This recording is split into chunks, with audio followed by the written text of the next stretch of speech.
안녕하세요. 오늘 저희가 좀 깊게 파볼 자료는요. 바로 네이버 창업자 이해진 의장의 최근 실리콘밸리 선언입니다. 이게 8년 만에 경영 전면에 나선 거라 더 주목받았죠. 네이버를 완전한 AI 기업으로 만들겠다 이렇게 선언했어요. 네, 그렇죠. 특히 이게 또 30년 전 이건희 삼성 회장의 프랑크푸르트 선언이랑 비교되면서 이야기가 많더라고요. 오늘 저희는 당신께서 주신 자료들을 가지고요. 이 선언 배경이 뭔지, 또 구체적인 전략은 어떤 건지, 그리고 네이버가 풀어야 할 과제는 또 뭐가 있는지, 이런 것들을 좀 심층적으로 한번 보려고 합니다.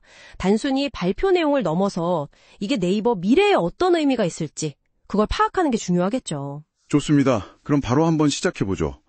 먼저 그 선언 자체요. 왜 하필 지금이었을까? 그리고 장소도 실리콘밸리였잖아요. 그러면서 또 스스로 부족하다.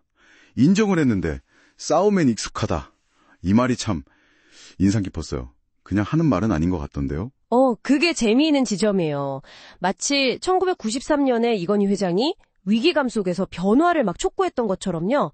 이 회장도 AI라는 엄청난 변화 앞에서 지금 네이버 역량이 좀 부족하다. 이걸 솔직하게 인정한 거죠. 근데 동시에 예전에 검색 시장 같은 데서 분리할 때도 싸워서 이겨왔던 경험 있잖아요. 그걸 바탕으로 이번에도 해볼만 하다. 이런 자신감을 보인 겁니다. 위기 인식하고 또 성공 경험에서 오는 자신감. 이 두 가지가 같이 있는 거죠. 아, 그렇군요.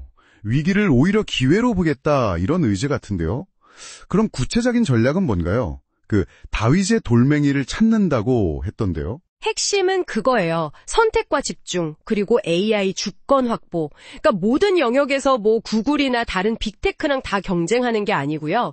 네이버만 가지고 있는 아주 강력한 무기 있잖아요. 한국의 지식아인, 블로그, 카페 이런 방대한 사용자 생성 콘텐츠 UGC라고 하죠. 그리고 인수했던 포시마크 같은 글로벌 커머스 데이터 이걸 활용하겠다는 거예요. 이걸로 다른 데서는 따라하기 힘든 우리 한국적인 맥락, 또 사용자 특성에 딱 맞는 그런 AI를 만들겠다 이런 전략입니다. 그래서 네이버 벤처스도 만들고 그 영상 AI 스타트업 12랩스에 투자한 것도 결국 이런 고유 데이터, 특히 비디오 같은 걸 잘 이해하는 AI 역량을 키우려는 거라고 봐야죠. 듣고 보니까 일리는 있네요. 근데요, 그렇게 너무 한국적인 데이터에만 집중하면 이게 글로벌 시장에서는 좀 한계가 있지 않을까요? 세계로 나간다기보다는 약간 우리 안방 지키기 전략? 이렇게 들릴 수도 있을 것 같은데요. 네, 정확하게 보셨어요. 사실 너무 특정 시장 데이터에만 의존하면 위험할 수 있죠.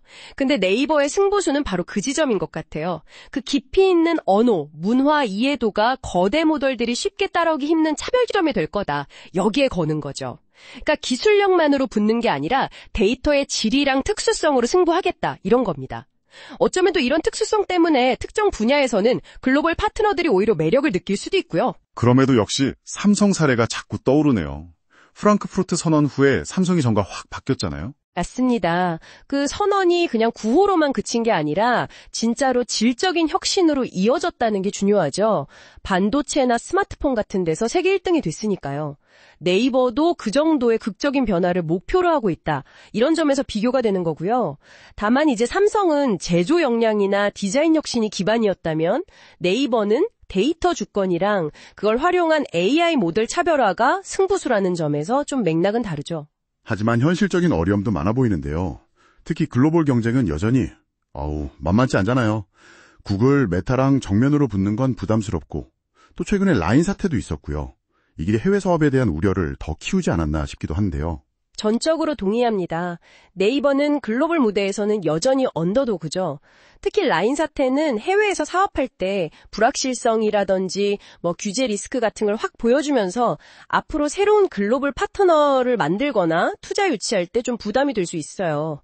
당신께서 주신 자료 중 일부를 보면 이번 실리콘밸리 행보가 진짜 글로벌 공략이라기보다는 국내 AI 시장 경쟁도 점점 치열해지니까 여기서 필요한 기술이나 인재를 확보하려는 공세적 방어 성격이 강하다. 이런 분석도 있더라고요.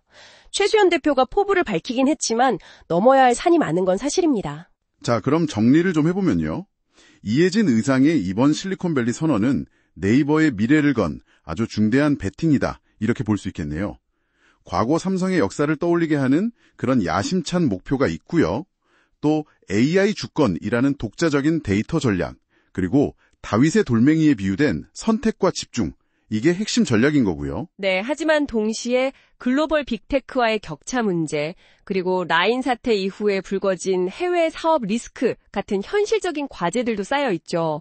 결국 이 AI 주권 전략이 네이버만의 강점으로 세계 시장에서도 먹힐 거냐, 아니면 그냥 한국 시장 방어에 그칠 거냐, 이게 성공의 관건이 될 겁니다. 앞으로 이걸 어떻게 실행해 나가느냐가 모든 걸 결정하겠죠. 30년 전 프랑크푸르트 선언이 삼성의 역사를 완전히 새로 썼던 것처럼 이번 실리콘밸리 선언이 네이버의 미래를 어떻게 만들어갈지 정말 궁금해지는데요. 당신께서도 한번 생각해 보시면 어떨까요? 과연 이 의장이 선택한 이 돌멩이, 그러니까 고도로 현지화된 데이터 기반의 AI 전략이요. 이게 정말 글로벌 골리아트한테 실질적인 위협이 될 수 있을까요? 당신의 일상 속 디지털 경험은 얼마나 보편적인가요? 또 얼마나 지역적인 특성을 담고 있다고 느끼시나요? 어쩌면 네이버의 이 현지화 전략이 생각보다 훨씬 더 강력한 무기가 될지도 모르겠습니다. 앞으로 네이버가 제2의 프랑크푸르트 신화를 정말 쓸 수 있을지 그 과정을 지켜보는 건 분명 아주 흥미로운 일이 될 겁니다.